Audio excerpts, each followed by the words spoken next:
Shalom, everyone. Welcome to the Way Wednesdays virtual Midrash. Glad you're with me again. And it's that time of the week to get into the Midrash, or the Parashat HaShavua, the portion of the week. Today we are in Tetse, which is when you go out. And we'll be looking at Deuteronomy 21 through 25. If you love this ministry, you can go to patreon.com/Doug Hamp. You can give as little or as much as you want. You can also get the Way Congregation app. You're going to love it. The Way Congregation. It's at the Google Play Store or the Apple Store. You can put that on your phone. It's got amazing stuff. I love it. I use it every day. And I think you will too. Also, I'll let you know we're going to have a trip to Israel in 2024. So go to thewaycongregation.com for more information on that. And without any further ado, why don't we jump into this week's Torah portion? All right, Tetse.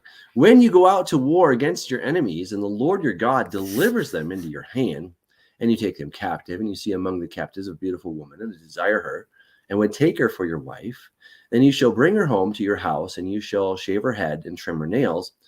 She shall put off the clothes of her captivity, remain in your house, and mourn her father and her mother a full month. After that you may go into her and be your husband, and she shall be your wife. And it shall be, if you have no delight in her, then you shall set her free. But you certainly shall not sell her for money. You shall not treat her brutally, because you have humbled her. All right. What's going on right here, right? Now, this is sometimes where our modern minds say, oh my goodness, this is so terrible. All right, but let's back up for a second. Let's think about how warfare, even modern warfare, has been, right? So, for the last many thousands of years, a army would go in, they would just, conquer the city, and then what they do? Rape and pillage, right? That's what they would do, right? And that sadly still happens a lot today. Rape and pillage. Okay, now I don't need to go into any explanation of what rape is, but look what the Bible's doing here. The Bible is saying, okay, so you went and conquered a people, and now there's this beautiful woman, and you want her to be your wife. You cannot go and rape her. That is pretty amazing, right? I mean, this is quite advanced when you really start to think about it. But the Bible's saying, sorry guys, cannot do that. No raping and pillaging. Well, you can pillage, but you can't rape, okay? So if you want the woman, you can take her, but she gets the right. She has a right, a slave, a woman who was taken because they conquered a people. This is unheard of. And yet they have rights in God's economy. So she gets a full 30 days, right? She's got to trim her hair, her nails, and then after 30 days, if you still like her, you still think that she's pretty and you want her to be your wife, maybe you cooled off, maybe during the passion of battle, right? You saw this woman, you're like, oh my goodness, right? I'm going to take her. But again, what the other nations were doing is they would then go and rape the women, sometimes kill them. Cannot do that in God's economy. If you want her, she can be yours, but here is the process that you have to go through to make that happen. I think that's quite advanced. I think it's incredibly progressive on God's part to put all this in here. And again, I know people say, oh, well, it's backwards. It's not. It's progressive. It's forward thinking. It's not at all backwards. All right, let's keep going, because there is a lot of great stuff in our text today. If a man has two wives, one loved and the other unloved, and they have borne him children, both the loved and the unloved, and if the firstborn son is of her who is unloved, then it shall be on the day he bequeaths his possessions to his sons, that he must not bestow firstborn status on the son of the loved wife in preference to the son of the unloved, the true firstborn. But he shall acknowledge the son of the unloved wife as the firstborn by giving him a double portion of all that he has, for he is the beginning of his strength. The right of the firstborn is his. Now, I've heard people say and use this passage, well, this is why we should be able to have multiple wives, more than one wife. Well, Jesus did make it clear. Well, God allowed certain things, but in the beginning, it was one man and one woman, right? So that's the ideal. Okay. Now, God, many times, allows for the less than ideal, right? But he gives governing principles so that, okay, if this situation happens, here are the principles that you need to live by, right? So it's not staunchly against having more than one wife, though that is not that's not the suggested way to go about things. But if you find yourself in that situation, here's what you need to do, right? So even if your first wife, you don't like her that much, and you get this other wife and you think, oh, she's so much better.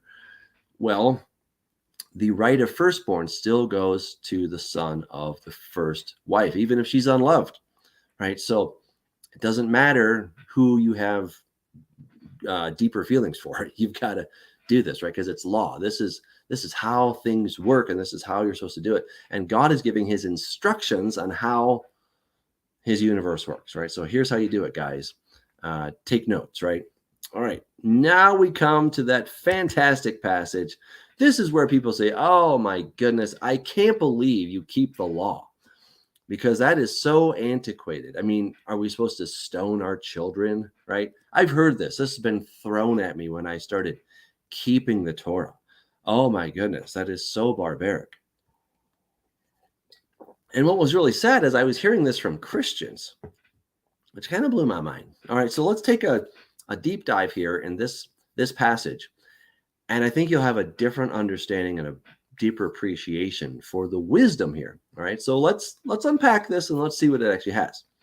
If a man has a stubborn and rebellious son who will not obey the voice of his father or the voice of his mother, and who, when they have chastened him, will not heed them, then his father and his mother shall take hold of him and bring him out to the elders of his city, to the gate of his city, and they shall say to the elders of his city, this son of ours is stubborn and rebellious. He will not obey our voice. He's a glutton and a drunkard. Then all the men of his city shall stone him to death with stones. So you shall put away the evil from among you, and all Israel shall hear and fear. Now, again, this is the classic passage, right? We don't do that. Excuse me. Again, I've heard this so many times. This is why we're not supposed to keep the law, or the law was done away with. It was nailed to the cross, and now we're under grace. You don't want to go back to that old archaic system. There's a lot of things to understand in this passage. First of all, remember, they did not have jails, right? So if you did have a son that was out of line, what did you do with him, right? You couldn't put him in jail, right? So let's see. All right, so this stubborn and rebellious son, right? If a man has a stubborn, rebellious son who will not obey, notice here, the voice of his father and the voice of his mother, that's actually the word "and" in Hebrew. Now it's translated here as "or," right? So that's, I mean, both are okay, right? But it does say "and." So that they're not obeying the voice of his father and the voice of his mother. That already gives us a clue. And then notice, when they have chastened him, will not heed them. All right. So that's why I suggested the voice of his father and the voice of his mother. So this is a united front. It's not just that, some people have a kid and, the father really never liked the kid, but the mother loved him and the father wants to get rid of him or something crazy like that. No, this has to be a united front with both the father and the mother. They've come to an agreement on the terrible conduct of their son. Then his father and his mother shall take hold of him and bring him out to the elders of his city, to the gate of his city, and they shall say to the elders, this son of ours, right? So here, let's imagine this scenario, right? The father is really upset at his son. I can't believe he did this. This is the final straw. I'm done with this kid, right? And let's get rid of him. Okay, this is a terrible scenario. Well, let's imagine this. Well, the mother, if she were not on board with that, then what would she do? She'd say, oh no, I love my son. I know he's got issues, but I love him. Well, this would not work. Okay, if there were such a scenario as that, they could not bring him together because they both have to be in agreement, right? They both have to say, this son of ours is stubborn and rebellious. He will not obey our voice. Our voice. That's very, very important. All right. So I want you to first understand that it can't just be that one parent has a vendetta against his child. The other thing, very important, this is not a minor. This is not somebody who is 18. This is not somebody who's 12, is not 8. This is a young man, young being relative here, but he's no younger than age 20. How do we know that? Well, when the children of Israel sent in the 12 spies, and then they came back and 10 of them gave a bad report, we know that that generation, all who were 20 and above, had to wander in the wilderness, and they did not get to go into the promised land, right? So that was 20 and above. So 20 was the age of accountability. That's when you were considered an adult in God's economy. That's when you're held responsible for your actions, and you'll be judged as an adult. So, I told you, right? Here we have a situation where this text at first glance seems like, oh my goodness, this is so barbaric. But when we start to break it down, it starts to make a lot more sense. All right. So this is an adult son, and he's not acting as he should. His father and his mother are trying to chastise him and to talk some sense into him, but he won't do it. Okay. And then they did not just, they could not take him behind the house and stone him. They had to take him to the city gate. What was at the city gate? Well, that's where you had the elders. That's where you had the judges. And then he would be given a case, right? He was given a trial, and he couldn't just be executed without due process. So he got due process. And we see this throughout the book of Deuteronomy, that, if you find a dead body or if somebody's done something, you must carefully inquire as to what happened. Now, today we have forensic evidence and all kinds of stuff. They probably didn't have quite the forensic apparatus that we have today, but still they needed to have witnesses. They needed to understand if the accusation was actually true. So they would have needed to call 2 or 3 witnesses besides the parents, so that they could understand what was the real conduct and the situation of this young man. All right. And also, right, he's a glutton and a drunkard. A glutton and a drunkard. It sounds like, well, he's stubborn and rebellious, and he's a glutton and a drunkard. He's a good for nothing. He's not working, right? What does Paul say, right? That, if you don't work, you don't eat, right? And he who doesn't take care of his household is worse than an infidel. Wow. Those are pretty harsh words, Paul. Very similar to what we see here. So this man was not willing to work. He just wanted to drink it all away and do nothing. And, at some point, even though, I think most parents probably love their kids, but if your child is committing a crime, at some point you need to call the police, or you will become an accomplice in what your child is doing, right? If they're an adult and you know that they're involved in criminal activity and you're fine with that, and you know about it, and you're to some degree kind of helping them out, sort of, you could become an accomplice, right? And you could become guilty of that crime as well.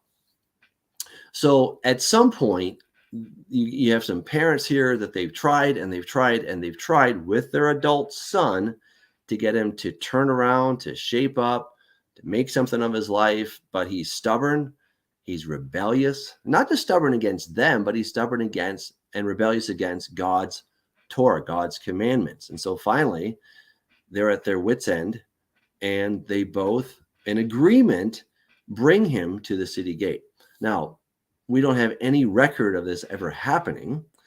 I suppose it probably never did happen. I mean, we see that Israel went down the other path quite quickly, or they went down that path of not being righteous at all. So I don't think they ever got close to using this one.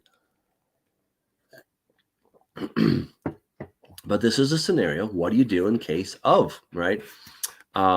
and this is basically what it is, right? So if anybody uses this against you because you're keeping Torah, or they're calling you barbaric because you're going back under the law, right? Maybe you can explain this passage to them, that it's not nearly as crazy as they maybe have been taught or what they heard. And a lot of people just don't even know. They've heard this through the grapevine and like, oh yeah, that's right. And they just like to repeat that point, but they've never actually studied it for themselves. And when you study it for yourself, it unlocks a whole bunch of stuff. All right, if a man has committed a sin deserving of death, and he is put to death, and you hang him on a tree, his body shall not remain overnight on the tree, but you shall surely bury him that day, so that you do not defile the land which the Lord your God is giving you as an inheritance, for he who is hanged is accursed of God. All right, so there are a number of things here. One, why would you leave a body on a tree? Well, to kind of bring shame to the executed person. So there's no need to do that. You can leave it on till sunset and then take it down, right? Here, everybody, this guy was hanged. This is a warning, but once sun comes down, he's going in the grave, right? And we're not going to just leave him there. The other thing is, of course, when you leave dead bodies lying around, well, I think this is obvious. Germs, right? Germs, disease, animals that just come out of nowhere. And then when you start bringing in those animals that also carry disease, guess what? Well, then you start getting disease. The Black Death, right, came through mice and rats. Probably where they hitched a ride on ships. Somehow from Asia, it's often thought. We don't know exactly how they got there, but that's probably the route, something like that. And yeah, not a good scenario.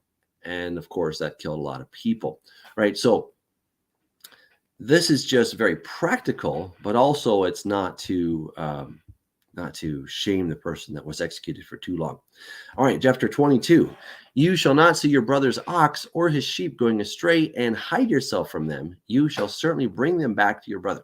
All right, now, if you're wondering, what's this got to do with me? This is all about love. This is all about love. Let's take a closer look here.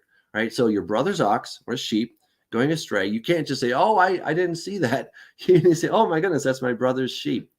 I need to go help him. Why? Because I love my brother. That's why.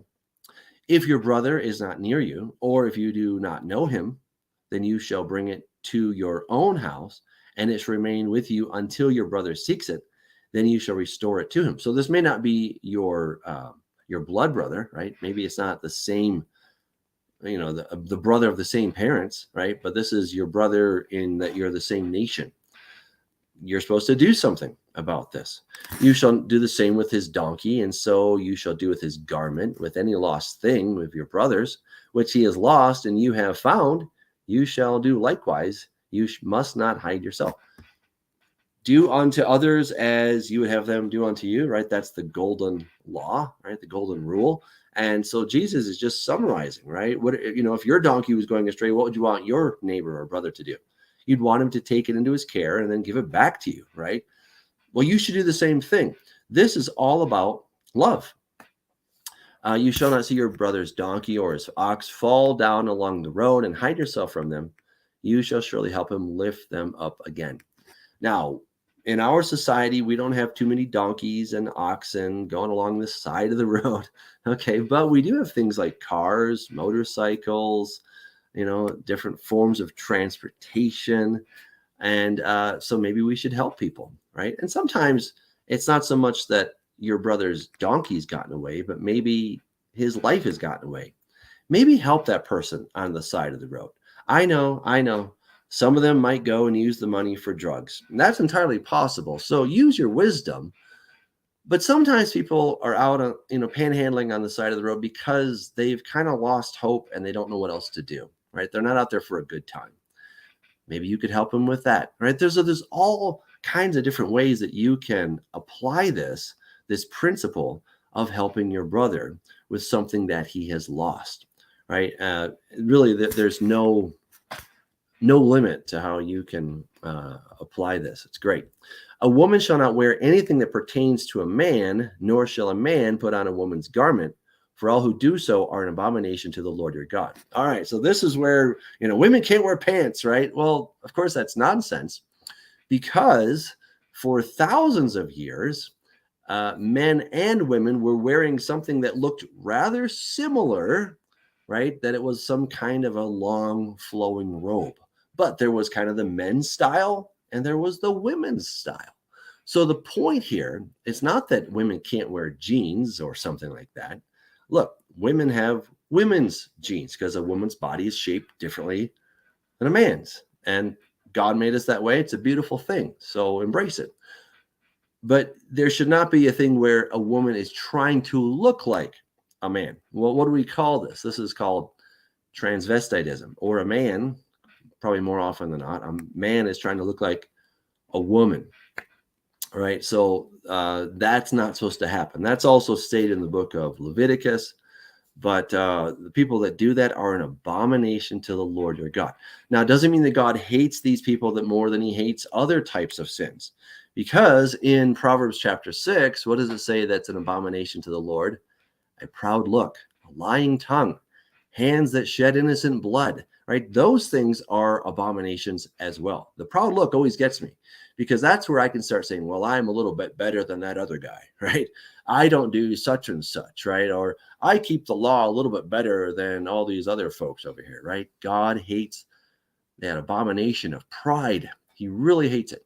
So let's check ourselves. If we start getting a little bit haughty, say, well, I've got this figured out and I'm keeping the Torah and I'm doing everything right and these other guys aren't. Check your heart, okay? Because God is not excited about the abomination of a proud look, right? Now, that doesn't excuse this sin either, right? So, ladies, don't be wearing men's clothes, and men, don't be wearing women's clothes, right? Everybody just be who God made you to be. It's so much better that way.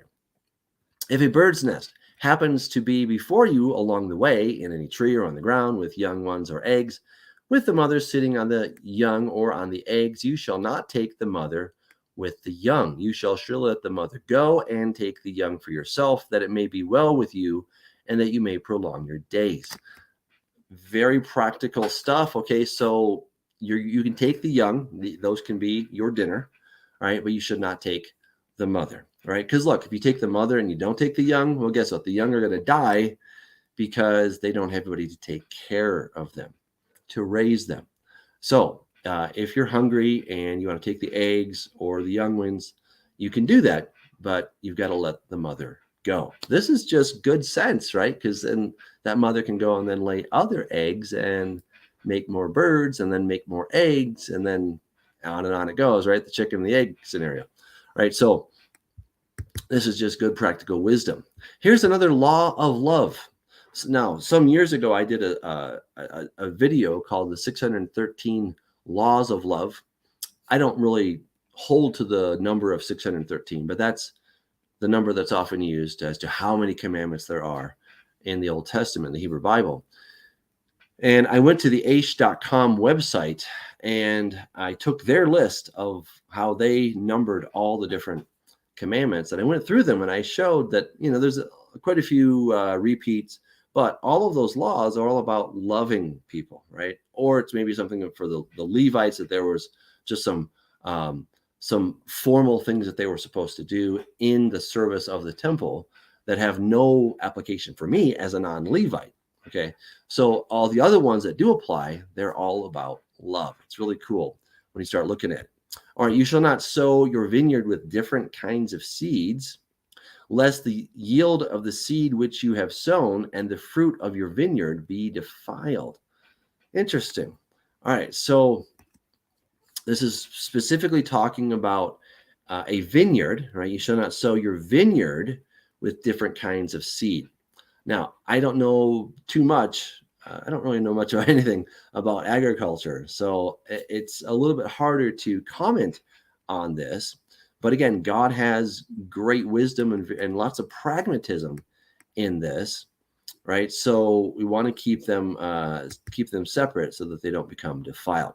You shall not plow with an ox and a donkey together. Paul quoted this, right? You should not be unequally yoked, because both a donkey and an ox can plow a field, but they do it in very different ways, right? So you should put two oxen together, or you should put two donkeys together, and then they can work in tandem with one another, instead of they'll be chafing with each other, right? So they're at different heights, they walk at different speeds, they have a different different speed of walking. And this is where it's not even nice to do that to the donkey and the ox, to put them together. This is about loving your animals, right? God's all about love. All of these commandments are all about love. You shall not wear a garment of different sorts, such as wool and linen mixed together. Now look at these words right here. Such as. That's not in the text, all right? Okay, so lo tilbash sha'atnez. This is the word here. This word right here is let's call it mixed, okay, mixed garment, but it's specifically a garment that's made of wool and linen together. So you're not supposed to wear those two things together. There are different theories as to why this is so. Maybe because one is animal and one is plant. Somebody who's into fabric once told me that if you look at these under a microscope, you can see in the linen that it has little barbs like little teeth. And of course, the wool being hair, right? So then you put the saw against those hairs, and guess what? You're going to cut it. It's going to fall apart, right? So that could be one reason. Other people have suggested that these are a different kind of vibrations, these fabrics, and so it's going to create kind of a negative vibration if you wear this thing.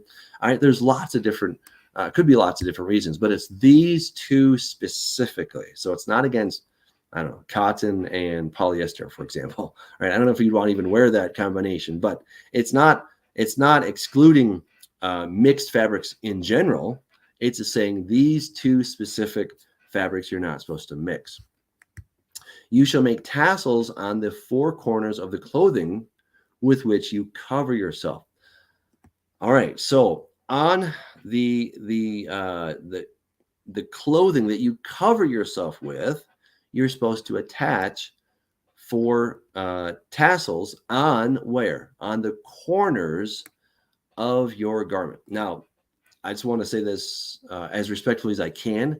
There are people at the Way congregation who really like to put tassels on their belt buckle or on their skirt or something like that. And I'm absolutely fine with that, okay? My way of reading this is a little bit different. I believe that it's talking about the talit, that is the four-cornered garment that you use to cover yourself, right? The talit, the prayer shawl, if you will. And there's a tassel on each corner. So that's how I interpret that. But if you are a person who likes to put them on your belt buckle, go for it, okay? I'm not going to throw any stones at you, but I read it a little bit differently. All right. Verse 13, if any man takes a wife and goes into her and detests her and charges her with shameful conduct and brings a bad name on her and says, I took this woman, and when I came to her, I found she was not a virgin. Then the father and mother of the young woman shall take and bring out the evidence of the young woman's virginity to the elders of the city at the gate. And the young woman's father shall say to the elders, I gave my daughter to this man as wife, and he detests her. Now he has charged her with shameful conduct, saying, I found your daughter was not a virgin. And yet these are the evidences of my daughter's virginity. They shall spread the cloth before the elders of the city. So the thought is that when consummation happened, that the hymen was broken, and then blood came out, a little bit of blood. And so then they would take that and they would hold on to it, right? So that's the basic idea that's going on here. Whether that always happened is not absolutely clear, but at some point in their history, this probably is what happened. Then the elders of that city shall take that man and punish him. They shall fine him 100 shekels of silver and give them to the father of the young woman, because he has brought a bad name on a virgin of Israel, and she shall be his wife. He cannot divorce her all his days. All right, so the option of divorce, I'm sorry, it's gone now, because what he tried to do is he tried to take her, use her sexually, and then say, oh, she's not a virgin, I'm not going to stay with her, right? That's what he's trying to do, is kind of get a one-night stand at her expense, right? So that's a big no-no, okay? And you may say, well, why does this woman even want to be with this guy anymore? Well, understand that she is not required. She was never required to marry this man. But now that she has been married and she's no longer a virgin, the chances of her getting married after this event have gone way down, right? So he's really brought shame to her, and she would kind of be, well, sadly, she would be tarnished goods, as it were. And so this is really a way to keep the man from trying to do this really dastardly thing, to just use her. It says, but if the thing is true, and evidences of virginity are not found for the young woman, then they shall bring out the young woman to the door of her father's house, and the men of her city shall stone her to death with stones, because she's done a disgraceful thing in Israel, to play the harlot in her father's house. So you shall put away the evil from among you. All right, so if she's in her father's house, she's supposed to be a virgin until she gets married. Okay. As far as the evidence, that's a little bit of a tricky thing. Certainly in our days, we don't usually do things in this manner, right? So it's a little trickier to apply this one. I'm not saying it's impossible, but it's certainly harder in our day and age. If a man is found lying with a woman married to a husband, then both of them shall die, the man that lay with the woman and the woman, so you should put away the evil from Israel. Now remember, in the book of John chapter 8, there was a woman who was caught in adultery in the very act, and she was dragged before Jesus, and they said, hey, this woman was caught in the very act. What do you say we do with her? Do we stone her? Well, the Torah tells us that both the man and the woman, right, they both have to be present at this thing.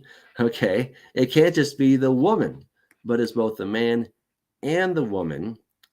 And notice here, a man is with a woman who is married, right? So now this is adultery. It's not just sex outside of marriage kind of thing, but this is, one of them is married, and now she's with a different guy. This is, of course, a big no-no. Adultery, right, where either party is married and then, they're with another person, or however that works out, right? That's a big no-no. Okay, that's a super big no-no. If a young woman who is a virgin is betrothed to a husband, and the man finds her in the city and lies with her, then you shall bring both of them out to the gate of the city, and you shall stone them. Oh my. Okay, so again, she's not married yet, but she's betrothed, right? She already belongs to somebody, and she's supposed to be this man's, and he's going to be hers. But then he takes her and lies with her. Again, that's the same penalty, because it says that she did not cry out in the city, right? If you're in the city, you can cry out. If you're not in the city, well, that's a different thing. But if a man finds a betrothed young woman in the countryside, and the man forces her and lies with her, then only the man who lay with her shall die, right? So rape is absolutely forbidden, right? And if this happens, then the guy that did this is going to be punished. But you shall do nothing to the young woman. There is in the young woman no sin deserving of death. For just as when a man rises against his neighbor and kills him, even so is this matter. For he found her in the countryside, and the betrothed young woman cried out, but there was no one to save her. This is quite avant-garde, I think. If a man finds a young woman who is a virgin, who is not betrothed, and seizes her and lies with her, and they are found out, then the man who lay with her shall give to the young woman's father 50 shekels of silver, and she shall be his wife, because he has humbled her. He shall not be permitted to divorce her all his days. Well, this is kind of a shotgun wedding. So, okay, you guys jumped in the sack. All right, that's fine, but now you're married, okay, and you can't divorce her. A man shall not take his father's wife, nor uncover his father's bed. Well, remember that Reuben did this very thing.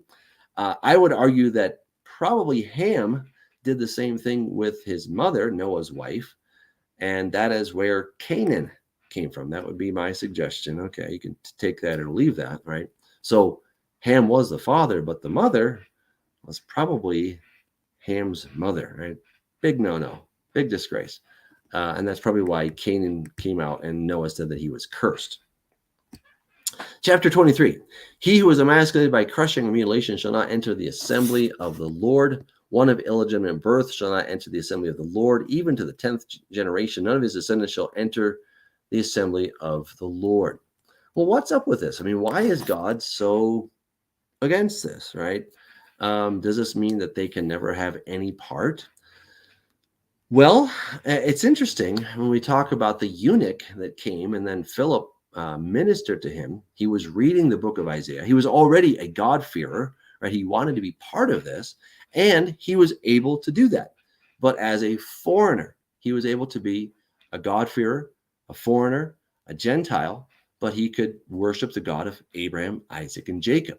But then Philip says, hey, you get to come in now. And I think the guy was like, really? Because I'm a eunuch and I get to come in. This is really exciting. Okay, now there's also a beautiful passage. Let's see, maybe it'll give me, I'm looking for a little cheat sheet, but that's okay. So in Isaiah chapter 56, here we go. I love this passage. Okay, blessed is the man who does this, and the Son of Man who lays hold on it, who keeps from defiling the Sabbath and keeps his hand from doing any evil. Do not let the son of the foreigner who has joined himself to the Lord speak, saying, the Lord has utterly separated me from his people. Nor let the eunuch, so this would be a guy who's emasculated, say, here I am, a dry tree. For thus says the Lord to the eunuchs who keep my Sabbaths and choose what pleases me and hold fast my covenant. Even to them I'll give in my house and within my walls a place and a name better than that of sons and daughters. I will give them an everlasting name that shall not be cut off. Also the sons of the foreigner who join themselves to the Lord to serve him and to love the name of the Lord, to be his servants, everyone who keeps from following the Sabbath and holds fast my covenant. Even them I will bring to my holy mountain. So, okay, you actually don't get to become an Israelite if you're emasculated, right? But you can still live among the Israelites as a foreigner, as a ger, that's the word, and you can have all kinds of rights and a wonderful time. You just don't get to actually become a literal Israelite, okay? And God says, basically saying, don't worry about it. I got this figured out. And you get to come in as well, right? You get to be part of this covenant, even though you don't get to be part of national Israel, but I'm going to make you and give you a name, something so much better. And Ammonite and Moabite shall not enter the assembly of the Lord, even to the 10th generation. None of his descendants shall enter the assembly of the Lord forever, because they did not meet you with bread and water on the road when you came out of Egypt, and because they hired against you Balaam, the son of Beor from Petor of Mesopotamia, to curse you.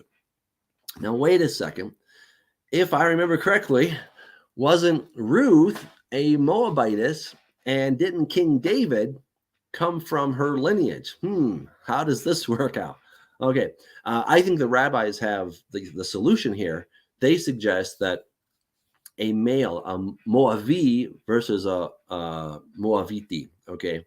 So a Moabite man, whereas a Moabite woman could actually come in to the assembly of the Lord. So I think they have the right solution. I'm going to go with that, okay?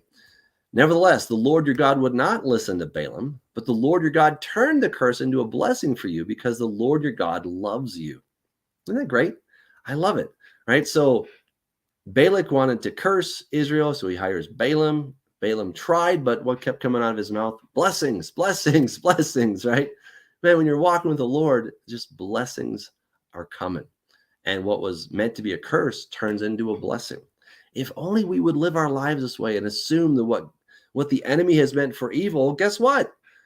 God will turn it around for good. Man, I forget this all the time. And sometimes I'm kind of embarrassed. I'm like, I'm a Bible teacher. I should know this, right? But I forget because, I have the same kind of daily grind as everybody else. I got to pay my taxes and my mortgage and all this other stuff. And sometimes I think, well, how am I going to do this, right? And I start to kind of fret and I start thinking, oh, no. And I'm forgetting who I serve. I'm forgetting that God has this. God loves me, and that God will turn supposed curses into blessings if I will stand on his name. It's an incredible reminder. All right, you shall not seek their peace nor their prosperity all the days of your life, all of your days forever. You shall not abhor an Edomite, for he is your brother. You shall not abhor an Egyptian, because you are an alien in his land. The children of the third generation born to them may enter the assembly of the Lord. So they may become Israelites, is what this is talking about. Okay, it's not just can you go into the temple, but it's can you become part of the assembly, which that word assembly, by the way, kahal is the same word that we use for congregation or church, okay? And of course, church gives us this whole different idea, this whole religious idea, but that's really not what we're talking about. And let me say this. We're really talking about the commonwealth of Israel, all right? And that's what Paul's getting at in Ephesians chapter 2. Therefore, remember that you, once Gentiles, once of the nations in the flesh, who are called uncircumcision by what is called the circumcision made in the flesh by hands, that at that time you were without Christ, being what? Aliens from the commonwealth of Israel and strangers from the covenants of promise, having no hope and without God in the world, right? So the assembly is really another word for assembly, the Keilah, is the commonwealth of Israel. Wow, that puts things into perspective, at least in my opinion, it does. All right, let's get back to Deuteronomy. Excuse me. All right. When an army goes out against your enemies, then keep yourself from every wicked thing. If there is a man among you who becomes unclean by some occurrence in the night, when he shall go outside the camp, he shall not come inside the camp, but it shall be when evening comes that he shall wash with water, and when the sun sets, he may come into the camp. Also, you shall have a place outside the camp where you may go out. So, this is kind of bodily functions kind of stuff, right? And sometimes when you got bodily functions, you got germs that follow. So this is, again, very practical in what God is saying to do. And you shall have an implement among your equipment, and when you sit down outside, you shall dig with it and turn and cover your refuse. Okay, this is just good hygiene. For the Lord your God walks in the midst of your camp to deliver you and give your enemies over to you. Therefore your camp shall be holy, that he may see no unclean thing among you and turn away from you. You shall not give back to his master the slave who has escaped from his house, from his master to you. Well, this is, of course, the whole book of, I just forgot, oh my gosh, Philemon, there we go. Okay, so the whole book of Philemon, Paul writes this letter, hey, I actually encourage Philemon to go back to you, and he gives this whole explanation, right? Well, it's based on this verse right here. He may dwell with you in your midst, in the place which he chooses within one of your gates, where it seems best to him. You shall not oppress him. There shall be no ritual harlot of the daughters of Israel, or perverted one of the sons of Israel. All right, so lo tieh kedeshah. This word right here, you know what it means? It means holy. Wait, there shouldn't be a holy one? Then we see the word ritual, it's in italics. It's because it's not actually in the text. The word kedeshah, we actually find that in the ancient record, where you have a, there was the goddess Inanna, Ishtar. She was sometimes known as Kadeshah or Kadesh sometimes. And she was the embodiment of the woman that rides the beast. So you're not supposed to have these, you're supposed to have the female version, the Kadeshah, or Lo Yeh Kadesh, right? So that would be a male prostitute, one of the sons of Israel. You shall not bring the wages of a harlot or the price of a dog to the house of the Lord your God for any vowed offering, for both of these are an abomination to the Lord your God. So you can't be working as a harlot and then take that to the house of the Lord. Doesn't work. Okay. You shall not charge interest to your brother, interest on money or food or anything that is lent out at interest. To a foreigner, you may charge interest, but To your brother you shall not charge interest, that the Lord your God may bless you in all to which you set your hand in the land which you are entering to possess. When you make a vow to the Lord your God, you shall not delay to pay it, for the Lord your God will surely require it of you, and it would be sin to you. But if you abstain from vowing, it shall not be a sin to you. That which has gone from your lips you shall keep and perform, for you voluntarily vowed to the Lord your God that you have promised with your mouth. All right, so look, be careful when you're making a vow. Better not to make a vow than to make a vow. If you're going to make a vow, then keep the vow. All right. Now there are ways that you can get out of a vow, right? You can realize that you made a foolish vow, and you can ask for forgiveness, and you'd have to pay the penalty, right? So that's what Jephthah could have done and should have done, but the guy wasn't paying attention, and he sacrificed, as far as I can tell, he sacrificed his daughter, whether just merely, quote unquote, her virginity, that she never got married, or what I think is probably the case, that he probably actually gave her as a burnt offering, which God never said to do and didn't want that, quite frankly. But the book of Judges is all about these really messed up people. Okay. So if you do make a vow, there is a way that you can be forgiven of that vow, but there is a cost involved with that. All right. So when you come into your neighbor's vineyard, you may eat your fill of grapes at your pleasure, but you shall not put any in your container. When you come into your neighbor's standing grain, you may pluck the heads with your hand, but you shall not use a sickle on your neighbor's standing grain. All right. Now, so Jesus, right, is going along. Right. And what day was it? Okay. At that time, Jesus went through the grain fields on the Sabbath, and his disciples were hungry and began to pluck heads of grain and to eat. And when the Pharisees saw it, they said to him, "Look, your disciples are doing what is not lawful to do on the Sabbath." But he said, "Have you not read?" All right. So was he doing something that was unlawful? No, he wasn't. The Pharisees had their opinion about whether that was lawful or not. But I don't think there's anything against what Jesus was doing here. Look at the difference.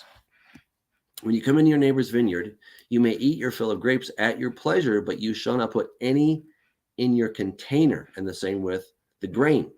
So the moment you start harvesting it and you put it in a container, well, now that becomes actual vocational work. But when you're just going along, it's on the Sabbath, you're chilling out, you're walking through your neighbor's vineyard, and you reach out and you take some of that. That is not work. All right. And you may say, "Oh, but it still requires me to stretch out my hand." Yeah, but it's not your vocational work. The moment you get a container and you start filling this thing up, well, that becomes vocational work. But just reaching out, taking an apple, and then biting the thing, that is not considered work. And it's unfortunate that that same Pharisaical mindset has clouded a lot of what the ultra-Orthodox Jews are doing concerning some of these different laws. One thing that I think is, well, in my humble opinion, I think it's a little bit silly, but they will not get on an elevator on the Sabbath. But if there was ever a device built for saving labor, it was the elevator. Okay, so that you don't have to take the stairs. You just got to get in and press the little button, the number of your floor, and the machine does the rest. There's no labor required on your part. Now, I know they have this whole discussion about, the flame and all that stuff, but I'm going to leave that for now. All right. Another thing that I think is an incredible labor-saving device is the microwave, right? You put your food in, you hit the button, and it's good to go. Right? That's, wow, very, very labor-saving. Even our electric lights, I have no problem whatsoever turning those on Shabbat, because I'm not kindling a light. I'm turning a switch. And there's already electricity in the lamp. Okay. I'm just opening the switch. That's all I'm doing. So there's no fire that's being created when I turn that lamp on, or when I turn the TV on, or turn my computer on. Okay. Now, you got to be careful, because you still want to use this day as a day of rest. So I'm not saying you should get into all your regular activities, but as far as turning on lights or computer or TV, these are not work in and of themselves. What you do on them may be something different. But when you take a close look at the Torah, you begin to see, this is why Jesus was challenging them, because they were taking something and then they were applying it. I can see how they got there, but Jesus came and corrected them. If you really want to know what keeping Torah looks like, look to Jesus, right? He's the author and finisher of our faith. He's the one who kept it perfectly from the beginning till, of course, the end of his life, and when he ascended, of course, right? He showed us what it looks like to keep Torah. All right, I got 10 minutes, 2 more chapters. I'm not going to get through both of them, but we'll see what we can do here. When a man takes a wife and marries her, and it happens that she finds no favor in his eyes because he's found some uncleanness in her, and he writes her a certificate of divorce, puts it in her hand, and sends her out of his house, when she is departed from his house and goes and becomes another man's wife, if the latter husband detests her and writes her a certificate of divorce, puts it in her hand, and sends her out of his house, if the latter husband dies who took her as his wife, then the former husband who divorced her must not take her back to be his wife after she has been defiled, for that is an abomination before the Lord. And you shall not bring sin on the land which the Lord your God is giving you as an inheritance. All right, so of course this was used in the first century. Notice that there has to be a certificate of divorce and sending her out, right? So those are the first things. And then it's especially interesting in relationship to what Paul says in Romans chapter 7. I love it. Or do you not know, brethren, for I speak to those who know the law, that the law has dominion over man as long as he lives. For the woman who has a husband is bound by the law to her husband as long as he lives. But if the husband dies, she's released from the law of her husband. Okay. So then, if while her husband lives, she marries another man, she'll be considered an adulteress. But if her husband dies, she's free from that law, the law of the husband, so that she is no adulteress, though she has married another man. Therefore, my brethren, you also become dead to the law of what? The law of the husband, because that's the law we've been talking about, not just the Torah, but the law of the husband through the body of Christ. So what happened to the body of Christ? He died. When he died, he's the husband. He's the husband that died. So when he died, the law of marriage died with him. And because the husband died, guess what? Now you may be married to another, to him who was raised from the dead. So the Jesus who died was the first husband, and that first marriage covenant is over. And now when Jesus arose from the dead, now he's the same guy, but he's now legally different. And then Paul's saying now you can get married through Jesus. Because the old covenant is dead and over. Now there's a new covenant. Both of these covenants and contracts are a marriage contract. That's super important. If you never heard this idea, go and check out God's Divorce and Remarriage. It's on my YouTube channel. I think you're going to love it. It really helped me a lot when I put that study together to really, kind of get to the bottom of how all these things fit together. All right. When a man has taken a new wife, he shall not go out to war or be charged with any business. He shall be free at home 1 year and bring happiness to his wife whom he has taken. Now, I love this, right? We saw this in the book of Judges. If you've been following along with me in the book of Judges, Gideon, right? He's got 30,000 people that show up, and God's like, oh, that's too many guys, right? So if anybody just got married, send them home, right? If anybody's scared, send them home, right? And so this is that whole thing. Anybody here that's just newly married? Oh yeah, I am. Oh, well, get out of here. You don't need to fight. Go home. Right? So God put it in the law that you get to hang out at home for a while and be with your wife. All right. No one shall take the lower or the upper millstone in pledge, for he takes one's living in pledge. So this person has to live, and you take, I'm going to make sure I get what's mine. I'm going to take this thing. Can't do that, because that's how they keep on living, right? If a man is found kidnapping any of his brethren of the children of Israel, mistreats or sells him, then that kidnapper shall die, and you shall put away the evil from among you. So the penalty for kidnapping is death, right? There's another thing called murder. If you do that, the penalty is death. So God treats kidnapping and murder as equivalents. And guess what this is all about? It's the law of love. Because if you kidnap somebody, you don't really love them, right? And you don't love the parents that child belonged to, and of course you don't really love the one that you just stole, because you've taken his life in so many different ways. Take heed in an outbreak of leprosy that you carefully observe and do according to all that the priests, the Levites, shall teach you, just as I commanded them, so you shall be careful to do. So one of the jobs of the priests, the Levites, was to teach. What were they to teach? Well, the Torah, of course. That was one of their jobs, is to teach. And so that people would know what the Torah says. Sadly, in the book of Judges, we find that everyone was doing what was right in his own eyes. And even the Levites were quite confused about what their role was. But we will get to that this coming Shabbat. I hope you'll join me for that. Remember what the Lord your God did to Miriam on the way when you came out of Egypt. Well, remember, she became leprous at that point. That was not so good. When you lend your brother anything, you shall not go into his house to get his pledge. You shall stand outside, and the man to whom you lend shall bring the pledge out to you. All right, so a guy owes you something. It's in his house. You're not supposed to barge in. I'm going to go get that thing. No, you let your brother have his dignity, and he'll go in and he'll bring it out to you. You don't have a right to go in to his house. And if a man is poor, you shall not keep his pledge overnight. You shall, in any case, return the pledge to him when the sun goes down, that he may sleep in his own garment and bless you, and it shall be righteousness to you before the Lord your God. So don't be a jerk. That's basically what this is saying, right? This is all about loving people. You're like, this is just about garments and stuff. Well, yeah, this is about loving people. This is love in action. This is love put on display. This is what it looks like when you actually do it. It's not just that warm feeling inside your chest.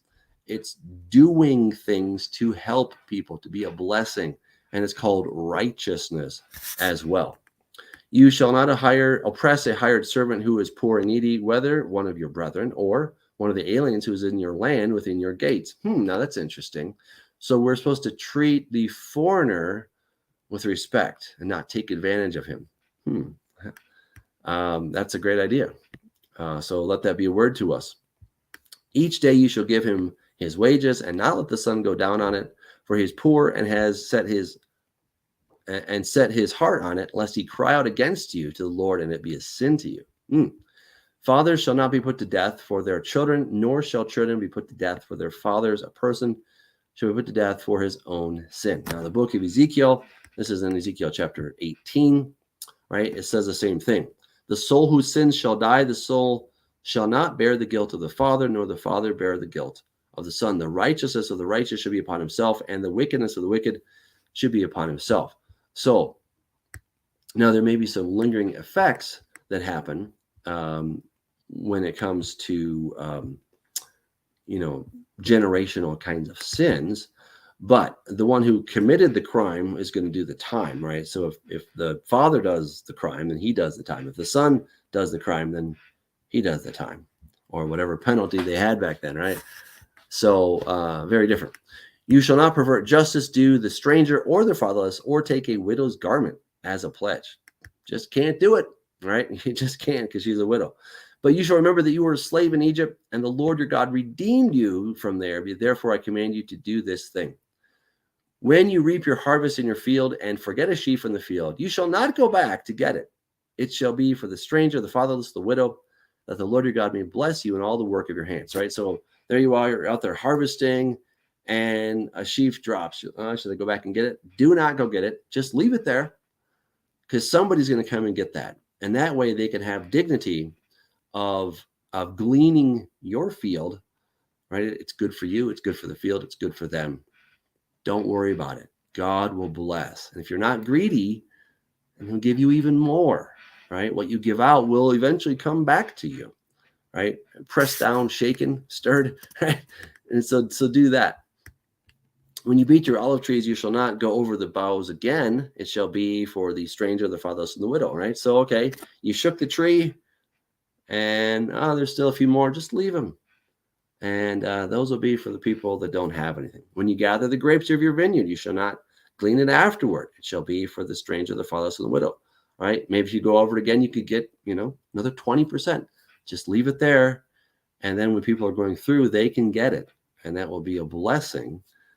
And God will bless you because you're doing this. So for one, look at the the impact of this. You don't have to work as hard. That's pretty cool. You don't have to go do it again. And secondly, it's good for your fellow man. And third, God is going to bless you because you did this, right? So I think the recommendation here is keep the commandments because they're really good. You should remember that you were a slave in the land of Egypt. Therefore, I command you to do this thing. And with that, we have come to the end of our passage for tonight. Well, there's a bit more, but we're going to leave it there for tonight. Guys, I'm so glad that you joined me. It's always a pleasure to have you join me. I love it that you came, and I hope that you'll be with me on Shabbat. We will be in the book of Judges, chapters 17 and 18. I'm looking forward to that. Well, kind of being, it's kind of a messy book, but it's been a great study. So if you've missed those, I encourage you to go back and check out the book of Judges right here on my YouTube channel. Until next time, God bless you. And as always,